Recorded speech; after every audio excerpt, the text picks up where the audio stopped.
Voici l'histoire de saint François de Sales, l'une des grandes figures spirituelles du XVIIe siècle français, célèbre pour sa douceur, son érudition et son influence durable. Mais avant, je t'invite à t'abonner pour ne rater aucune de mes vidéos sur l'histoire des saints, et laisse un like pour m'encourager, et surtout partage cette vidéo à tes proches, afin d'édifier leur foi en Dieu à travers la vie des saints. François naît le 21 août 1567 au château de Sales, près de Thoranglières, alors dans le duché de Savoie. Issu d'une famille noble, il reçoit une éducation soignée. Il étudie le droit et la théologie à Paris, au collège de Clermont, futur lycée Louis le Grand, puis à Padoue, Italie, pour satisfaire son père, qui le destine à une carrière juridique et politique. À Paris, il est traversé par une crise profonde, se croyant prédestiné à la damnation. Il en sort par un acte d'abandon total à l'amour de Dieu, une expérience qui marquera toute sa spiritualité centrée sur la bonté et l'amour de Dieu. Malgré les projets de son père, il refuse un brillant mariage et une charge de sénateur, et choisit la prêtrise.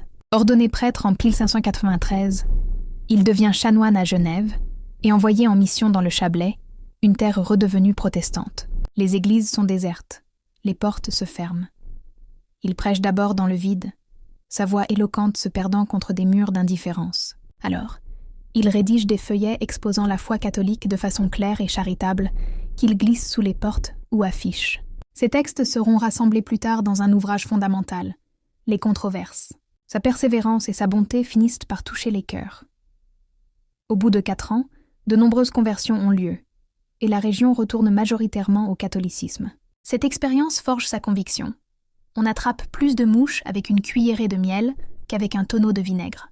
Nommé évêque de Genève en 1602, mais résidant à Annecy, Genève étant la Rome protestante, il se consacre entièrement à son diocèse.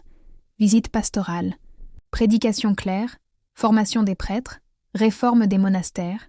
Il est un pasteur accessible et infatigable. Son œuvre la plus célèbre est son livre intitulé « Introduction à la vie dévote », écrit en 1609. Révolutionnaire pour l'époque, il y affirme que la sainteté n'est pas réservée aux religieux, mais est accessible à tous, dans tous les états de vie, mariés, artisans, princes. Il adapte les conseils spirituels à la vie quotidienne. Ce livre connaît un immense succès dans toute l'Europe. Traité de l'amour de Dieu.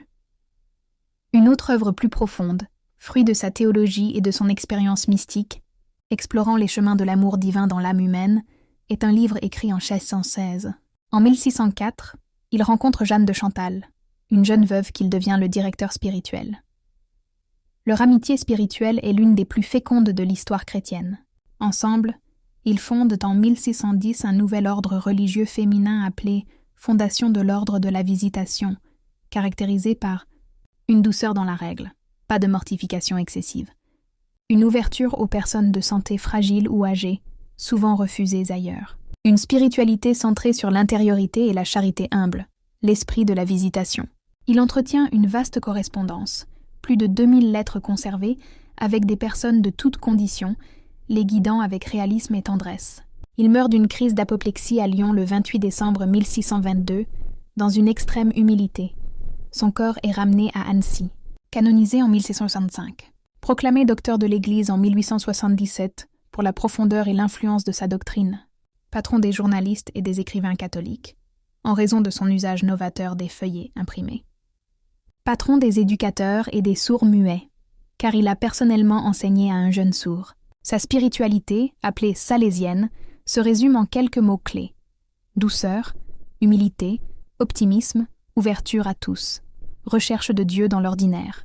Elle a profondément influencé l'école française de spiritualité et des figures comme saint Jean Bosco ou sainte Thérèse de Lisieux. En résumé, saint François de Sales est le saint de la douceur ferme et de l'accessibilité de la sainteté. Il a su allier une action pastorale intense, une profonde vie intérieure et un talent d'écrivain pour toucher chaque âme là où elle en était, convaincu que la mesure de l'amour, c'est d'aimer sans mesure.